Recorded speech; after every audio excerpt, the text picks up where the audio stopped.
Evangelho, segunda-feira da 23ª semana do tempo comum. O Senhor esteja convosco, Ele está no meio de nós. Proclamação do Evangelho de Jesus Cristo segundo São Lucas. Glória a vós, Senhor. Aconteceu num dia de sábado que Jesus entrou na sinagoga e começou a ensinar. Aí havia um homem cuja mão direita era seca.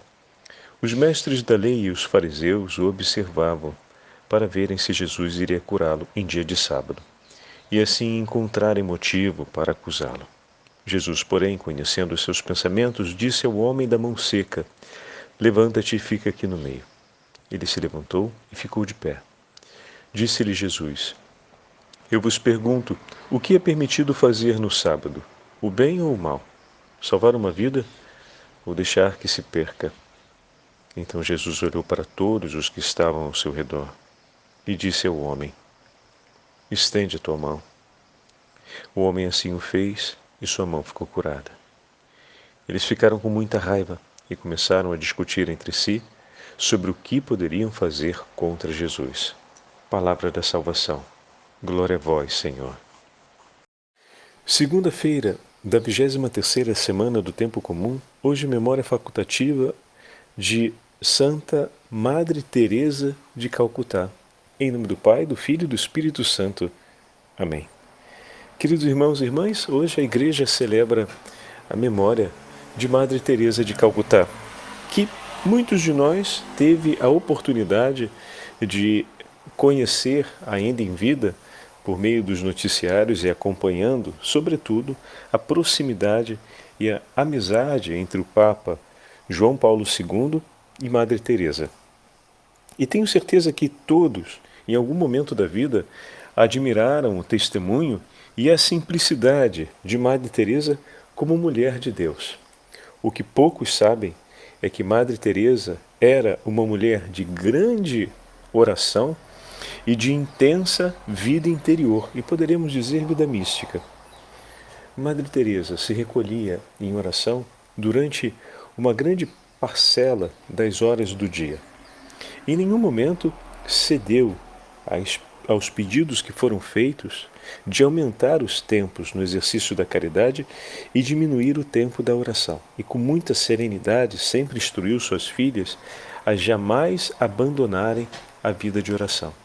De maneira que não poderia haver atividade pastoral ou exercício autêntico da caridade que não fosse sustentado pela intimidade com Deus. Aqui chegamos a um ponto-chave. Ter intimidade com Deus significa se alegrar pelas coisas que o Senhor faz. Significa ter um coração que não conserva a paz, mas pelo contrário, que deseja ardentemente ver as obras de Deus acontecendo. Causa um grande escândalo vermos no Evangelho de hoje, no 6º capítulo de São Lucas, a postura dos interlocutores do Senhor. Quando, diante da pergunta de Jesus, demonstram um silêncio de protesto. Como assim, Padre Fábio? Um silêncio de protesto. A não resposta à pergunta do Senhor era o início, ou melhor, o primeiro gesto de rejeição da parte deles ao que estava no coração de Deus. Diz o texto que Jesus conhecia o coração deles. E poderíamos dizer também que, tendo convivido com o Senhor e tendo visto gestos precedentes do Senhor, e tendo a intenção de arrumar matéria para acusá-lo, significa dizer que também os interlocutores de Jesus, digamos assim, conhecessem o coração do Senhor. Ou seja, sabiam que o coração de Jesus era bom e que iria realizar o bem em favor daquela pessoa, o bem que eles iriam usar para acusá-lo. Aqui está a maldade do coração deles, que não apenas rejeitam a verdade, mas rejeitam tudo aquilo que vem de Deus. Rejeitam toda a bondade e todo o bem que vem do coração do Senhor. Isso é profundamente diabólico. E quando digo diabólico, digo no sentido mesmo da palavra, de separação, porque foi a rejeição desse bem que levou Satanás e os anjos que o acompanharam, os anjos rebeldes, a serem expulsos quando não aceitaram o amor e a bondade do coração de Deus. Então, essa postura é a postura mais grave que pode existir na vida de um interlocutor de Jesus. E para a gente vale essa advertência. Infelizmente, ainda encontramos experiências de cristãos que não conseguem acolher e aceitar a bondade de Deus. Deus é bom com todos, meus irmãos. Com quem presta e com quem não presta aos nossos olhos, como a gente costuma usar, né, essa expressão. Tem uma que eu digo, Deus é bondoso com os inocentes e com os não tão inocentes assim. Por quê? Porque o Senhor quer salvar a todos, não quer perder nenhum. A bondade dele com os justos é para que perseverem, a bondade dele com os pecadores é para que se convertam. Mas o Senhor sempre será bom com todos. Com todos. A quantas pessoas incomoda ver a bondade de Deus com as pessoas que lhes dão fastídio? A quantas pessoas incomoda ver a bondade de Deus com aqueles que diante da sociedade não mereceriam nenhum tipo de bem? Essa não é a medida de nosso Senhor, essa não é a medida do Evangelho. Mas perceber isso significa que o Senhor está nos ajudando a perceber que o nosso coração precisa ser alargado e que tem algumas realidades ainda dentro da gente que precisam ser tocadas e modificadas pelo poder de Deus. A conclusão daqueles que não aceitam a bondade do Senhor nós vimos no próprio texto. Eles, na mesma hora, se tornaram cheios de raiva e procuravam agora uma ocasião para combinar o que fariam contra Jesus. Eles se enfureceram contra ele, porque ele foi bom. Porque ele infringiu a lei, não exatamente por uma infração da lei, pois o Senhor coloca o parâmetro da lei no primeiro lugar. E esse parâmetro não é um parâmetro inédito, é um parâmetro já anunciado pelos profetas a respeito da bondade do Senhor. Eu vos pergunto, é permitido fazer o bem ou o mal? E da parte de Deus, sempre a obra do bem é o que é permitido realizar. E olha a obra que eles realizam, uma obra de maldade, uma obra de perversão.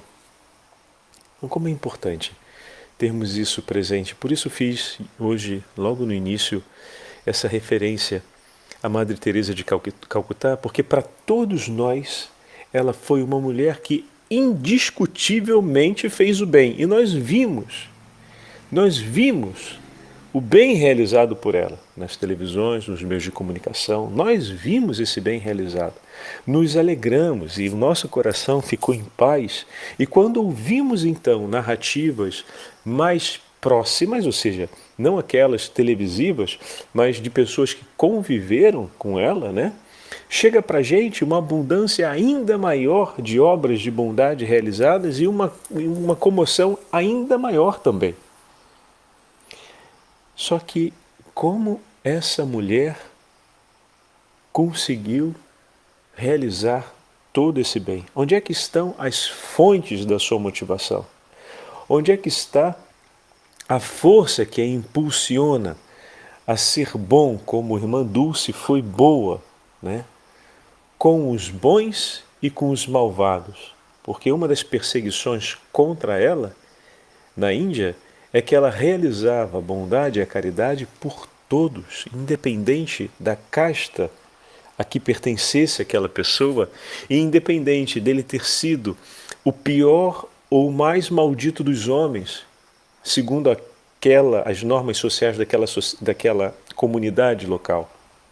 Independente dele ter sido o pior ou o melhor, o mais sofrido ou o mais abastado, ela amava e dispunha por ele a mesma medida de caridade que dispunha por todos, que era a medida de caridade que o Senhor dispunha pela sua própria alma, pelo seu próprio bem interior. E esse claro discernimento, sem confusão, para agir dessa forma em todos os momentos, que é o que eu e você nós precisamos aprender isso. Então a gente olha a caridade realizada por ela e olha como ela enfrentava esses desafios e olha de onde ela buscava, né? A fonte, a coerência, o equilíbrio e a precisão para viver dessa forma. Isso vinha exatamente do vínculo de amor e de intimidade entre ela e o Senhor.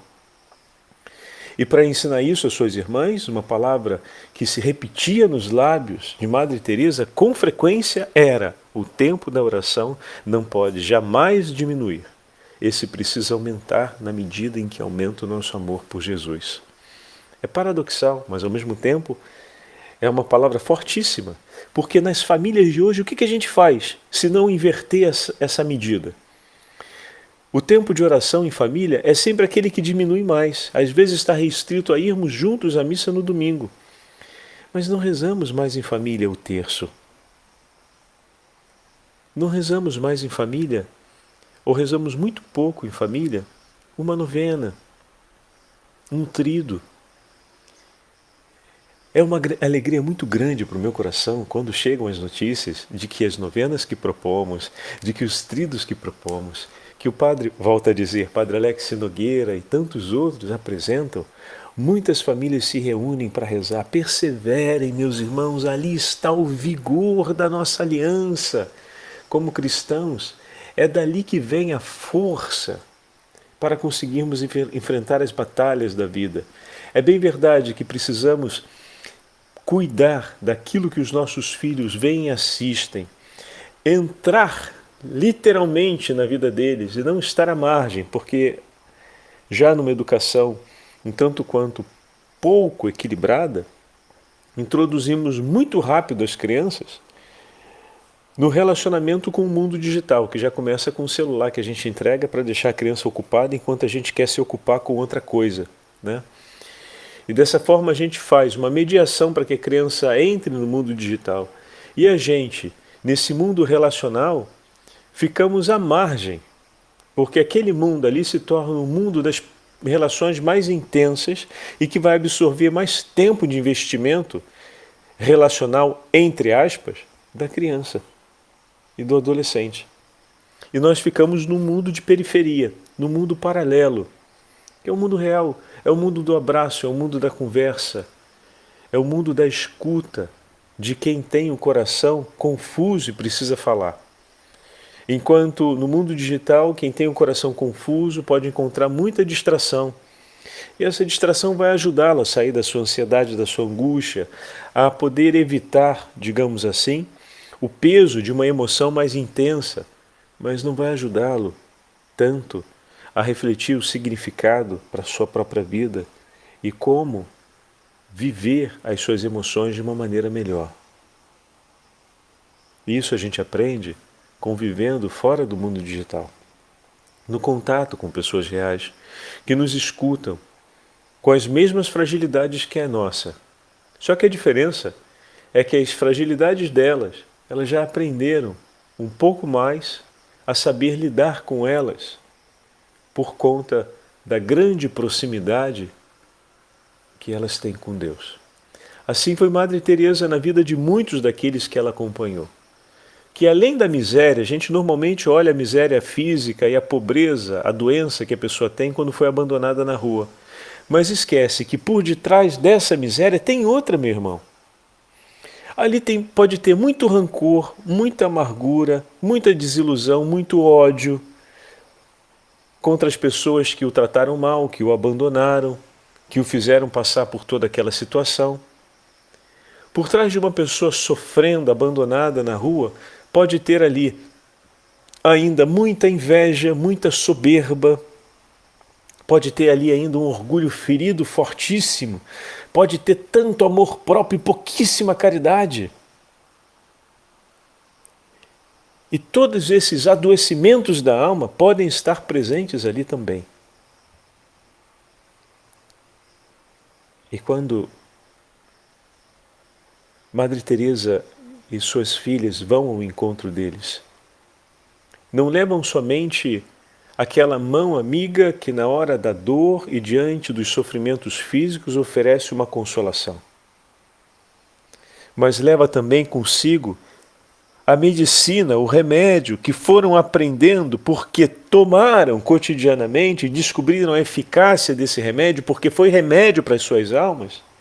O remédio do Evangelho, da caridade evangélica, o remédio da obediência ao Evangelho, o remédio das virtudes luminares que estão no coração da Virgem Maria, que foi curando no coração delas também todo o amor próprio, toda a soberba, toda a arrogância, toda a inveja, toda a vaidade. Foi sendo cura para os ressentimentos, para as mágoas, para as desilusões. E dessa forma, elas ali, com a própria vida, convivendo com aqueles que estão feridos, oferece o remédio.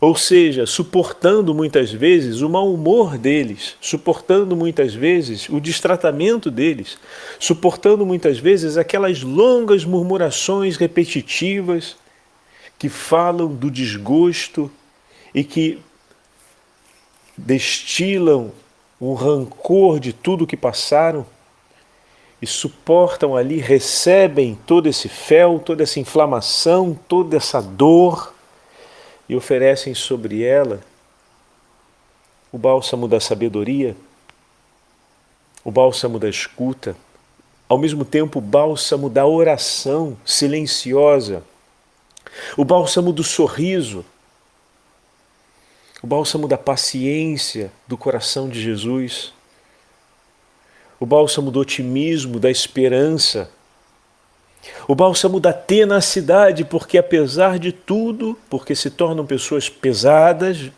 por um convívio, elas permanecem ali, essa tenacidade de ficar junto de quem ninguém mais quis estar junto.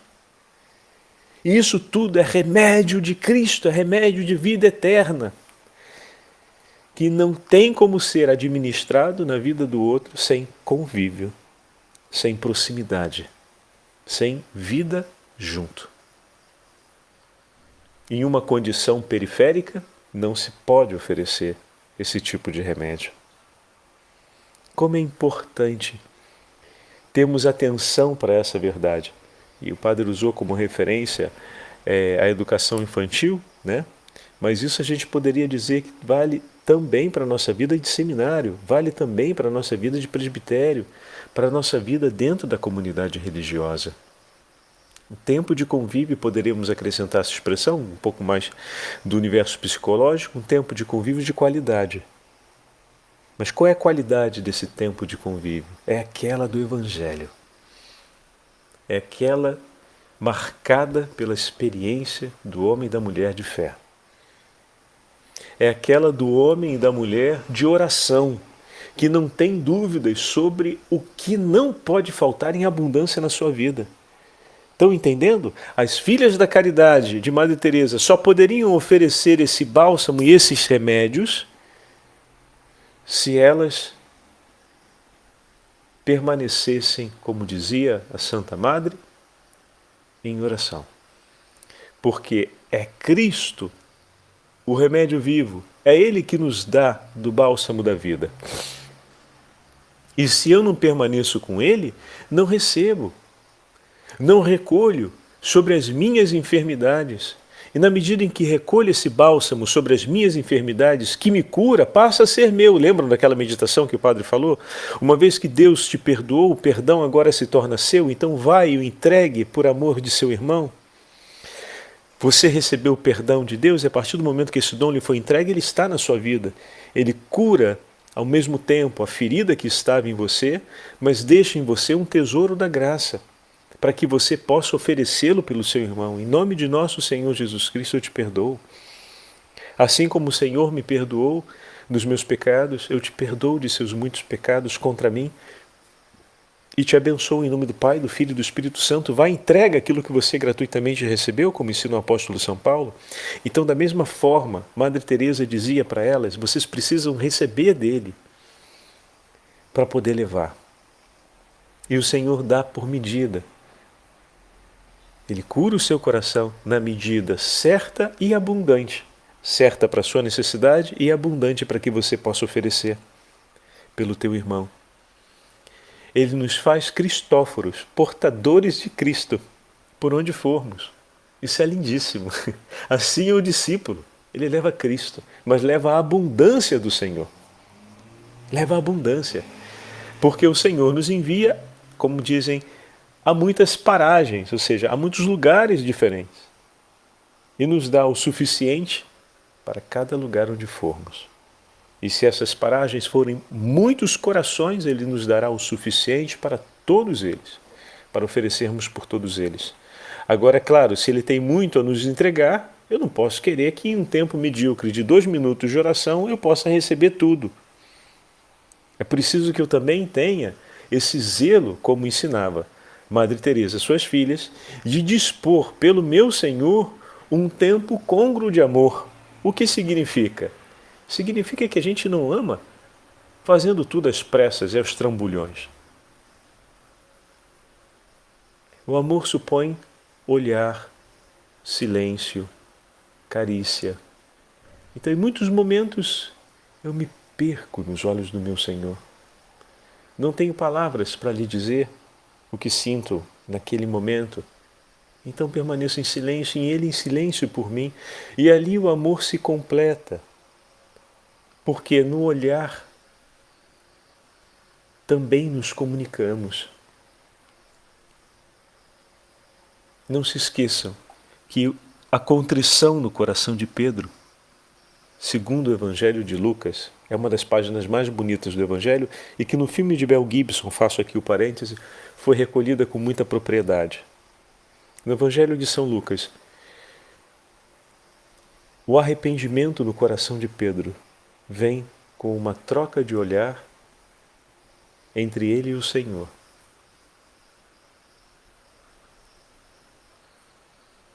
O galo canta, ele se lembra, e vendo Jesus na condição que estava, o arrependimento vem no seu coração imediatamente. Não teve mais do que isso.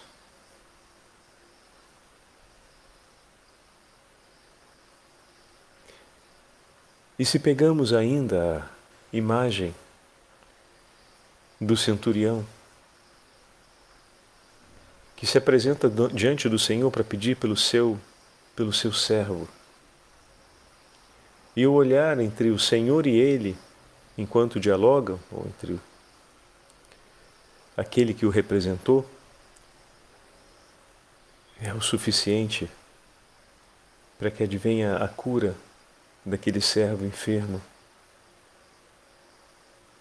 Com que docilidade o olhar de Jesus não penetra o íntimo do nosso coração. Muitas vezes o silêncio diante do tabernáculo é um recolhimento da alma. Como é importante que nós tenhamos tempo e gosto de estar na companhia de nosso Senhor. Quantas vezes já me contaram, padre, às vezes eu começo a rezar o terço e no meio das Ave-Marias me perco, porque começo a pensar naquele mistério do terço e daqui a pouco eu não me lembro em que Ave-Maria eu estou, porque eu me perdi. Eu comecei a pensar na imagem de Nossa Senhora e São José encontrando o menino Jesus no templo e com que carinho Nossa Senhora abraça ele depois dele ter estado no meio dos doutores e talvez tudo o que tem acontecido, a forma como eles tenham voltado, eu me perdi ali. Será que eu estou fantasiando? Não, bendito seja Deus. Ou então, por exemplo, eu comecei a pensar em toda a flagelação de Nosso Senhor e me lembrei dos textos de Santa Faustina, do terço da Divina Misericórdia, do terço meditado, e comecei a pensar então, a pedir ao Senhor misericórdia ali, e me perdi. Depois eu não sabia se eu estava na terceira, na sexta Ave Maria. Eu acho que até parei de dizer as Ave Marias e me perdi ali um pouco. Será que isso é uma distração? Entra no teu espaço de oração. Reza ao teu Senhor. Se a tua memória e se a tua imaginação naquele momento se alinham com o tema da sua oração, dá seguimento e volta depois. Começa de novo o mistério. Quando você perceber que, então os teus pensamentos seguiram aquela estrada e foram recolhendo centenas e centenas de intenções, porque naquele momento em que você começou a pensar, o Senhor foi te entregando tantas intenções de oração, ou foi te fazendo perceber tantas realidades que naquele momento acompanham a preocupação ou a alegria do seu doce coração. Agora que isso passou e você, então, digamos assim, voltou às Ave-Marias, entrega tudo isso como intenção ao teu Senhor na recitação das Ave-Marias. Mas eu não sei se parei na terceira ou na quarta. Volta da primeira, oferece mais 3. Seja generoso com o teu Senhor. E agora você terá mais algumas Ave-Marias para poder continuar entregando a Ele aquilo que, em um momento da oração, digamos assim, com a ajuda da sua imaginação e da sua memória, o teu Senhor te levou a perceber. O amor supõe tempo de convívio, desejo de presença. Com que força nosso Senhor hoje cura aquele homem? Com a força da bondade. Que o nosso coração, pela intercessão de Madre Teresa de Calcutá, possa ser um coração disposto à bondade de Deus e ao mesmo tempo vigoroso para amar na mesma medida que Ele nos ama. O Senhor esteja convosco, Ele está no meio de nós. Pela intercessão de Madre Teresa de Calcutá e da Beatíssima Virgem Maria, abençoe-vos o Deus Todo-Poderoso, Pai, Filho e Espírito Santo. Amém.